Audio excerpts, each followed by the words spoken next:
Hello friends, good evening, जय माँ काली। I hope आप सब ठीक होंगे। मैंने जैसे कल आपसे लाइव में बोला था कि मैं एक छोटी सी 2-3 मिनट की अपनी वीडियोस लेके आऊँगी, लॉन्ग वीडियोस लेके आऊँगी। और चूँकि मैं काफ़ी टाइम से सोच रही थी पर नहीं कर पा रही थी, कुछ पर्सनल रीजन थे, कुछ थोड़ा सा बिजी थी, इस वजह से नहीं आ पाई थी। बट मैं चाहती हूँ कि मैं कुछ अपनी मन की बात है, जो मेरे मन में विचार है, वो मैं आप तक पहुँचाऊँ। अगर आप लोग उस चीज़ से सहमत हो तो प्लीज़ आप मुझे सपोर्ट करें और मेरी वीडियोस को ज़्यादा से ज़्यादा शेयर करें और अपने विचार अपने कमेंट बॉक्स में मुझे कमेंट करके बताएं।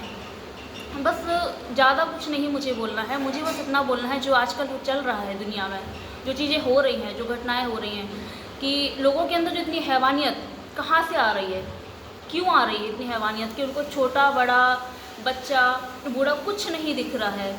जैसे कि कल की बात लीजिए, अभी पुणे महाराष्ट्र की बात है कि वहाँ पे एक नन्ही सी 4 साल की बिटिया, जिसने ढंग से दुनिया देखी नहीं, जिसने कुछ जाना नहीं, कुछ समझा नहीं, उसके साथ बेरहमी के साथ उसके साथ बलात्कार कर दिया गया। और उसके बाद भी उस बंदे की आत्मा तृप्त नहीं हुई, संतुष्टि नहीं हुई, उसने उस बच्ची का बेरहमी से मर्डर कर दिया, उसका सिर कुचल दिया।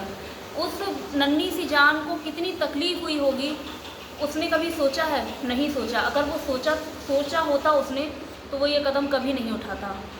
क्योंकि वो 65 ईयर ओल्ड था, वो बंदा मजदूर विभाग से था, मजदूरी करता। उस बंदे के अंदर इतनी हिम्मत कहाँ से आ गई? कहीं ना कहीं उसके जिम्मेदार हम हैं, हमारा प्रशासन है, हम सब इस चीज़ के लिए जिम्मेदार हैं। क्योंकि उस बंदे ने कुछ टाइम पहले अपनी भतीजी का, 4 साल की उसकी भतीजी थी, उसके साथ भी उसने एक बलात्कार किया। उसको पॉक्सो एक्ट लगा, इसके तहत भी उसको जमानत हो गई। अगर उस टाइम पे सख्त कानून कार्रवाई की जाती है उसके ऊपर, तो शायद ये दूसरी बिटिया के साथ ये सब नहीं होता। अगर उस टाइम पे उसको सज़ा दी जाती हो, तो उस टाइम पे आज ये नन्ही सी बेटी बच जाती। लेकिन उस टाइम पे हमने उस ध्यान नहीं दिया उस चीज़ पे। हमारी कानून व्यवस्था इतनी ज़्यादा कभी कभी लगता है कि गड़बड़ा जाती है कि किसी चीज़ पे ध्यान नहीं देती है। उस बच्ची के साथ में क्या हुआ, उसको इतना उसने गलत, इतना गंदा बोलना चाहिए, जघन्य अपराध है।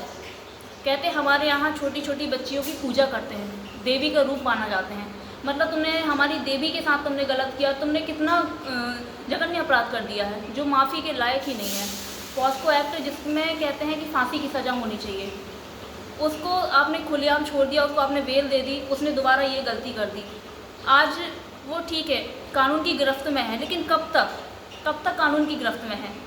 ऐसे लोगों को तो मेरा मानना तो ये है कि ऐसे लोगों को ऑन द स्पॉट इनका एनकाउंटर कर देना चाहिए, इनको बीच चौराहे में खड़े होकर गोली मारनी चाहिए, ताकि दुनिया को सबक मिले और कभी किसी छोटी बहन बेटी बच्ची के साथ में कुछ गलत ना हो। आज मैं भी एक लड़की हूँ, हम पेरेंट्स, हमको भी कई बार सोच के भी डर लगता है कि अगर हमारे घर में बेटी होगी तो बेटी का भविष्य क्या, हम सुरक्षित हैं क्या? हमारे घर में हम सुरक्षित नहीं हैं, हमारे समाज में हम सुरक्षित नहीं, हमारे अपनों के बीच में घर में भेड़िए छुपे होते हैं। हमको नहीं पता है कि किस रूप में भेड़िया हमारे सामने आ जाए, हमारी बहन बेटियों के साथ में क्या हो जाए। इसलिए सतर्क रहने की ज़रूरत है, सोचने की ज़रूरत है। ऐसे लोगों को तो कहते हैं कि तुरंत उनको फांसी की सज़ा देनी चाहिए। अगर फांसी की सज़ा उनको कानून नहीं दे पा रहा है, तो उनको आम जनता, समाज के सामने उनको लेके आना चाहिए। वो समाज के सामने आएंगे तो फिर हम डिसाइड करेंगे, हम सोचेंगे। तो हमको ये बहुत सोचने की, समझने की चीज़ है। हम सोचते हैं ना कि इनके साथ हो रहा, हम क्यों स्टेप उठाएं, हम क्यों कुछ करें।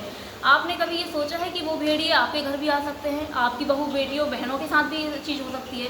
मैं तो स्पेशली उन बहनों के लिए बोलती हूँ, उन बेटियों के लिए बोलती हूँ कि अपनी आवाज़ खुद बनो, किसी के ऊपर डिपेंड मत रखो, किसी को इतना वो ही मत दो, आगे ही मत बढ़ने दो कि वो आपको करे। अगर कोई आपको उंगली भी लगाने की सोचे तो उसकी उंगली काट दो, झांसी की रानी बन के रहो कि कोई आपको उंगली भी ना दिखा पाए।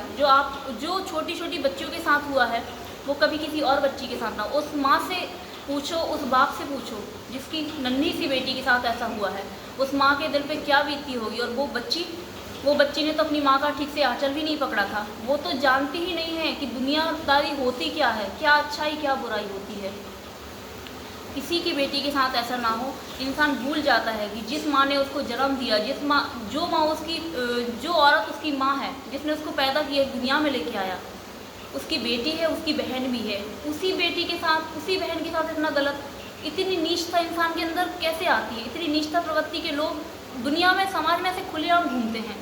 ऐसे लोगों को तो पकड़ के सीधे फांसी की सजा, या तो इनको तुरंत एनकाउंटर करना चाहिए।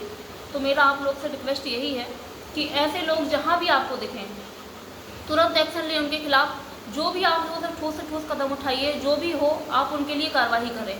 और शासन से भी मेरी यही रिक्वेस्ट है कि प्लीज़ ऐसे लोगों के लिए कोई नरमी ना बरती जाए, जो भी हो सके इनके लिए कार्रवाई की जाए। अगर शासन अगर कुछ नहीं कर पा रहा है कुछ इनके लिए, तो आम जनता के हवाले कर दीजिए। हम बताएंगे कि हम कैसे सुरक्षित रहना चाहते हैं, कैसे हम सुरक्षित रह सकते हैं, हम इनके लिए क्या कर सकते हैं। बस आप लोग से इतना ही बोलना चाहूँगी। अगर आप लोग को मेरी कही हुई बातें अच्छी लगी हों तो प्लीज़ ज़्यादा से ज़्यादा मेरी वीडियो को शेयर कीजिए और मुझे कमेंट करके बताइए कि आप क्या चाहते हैं, आपके विचार क्या है। जय माँ काली।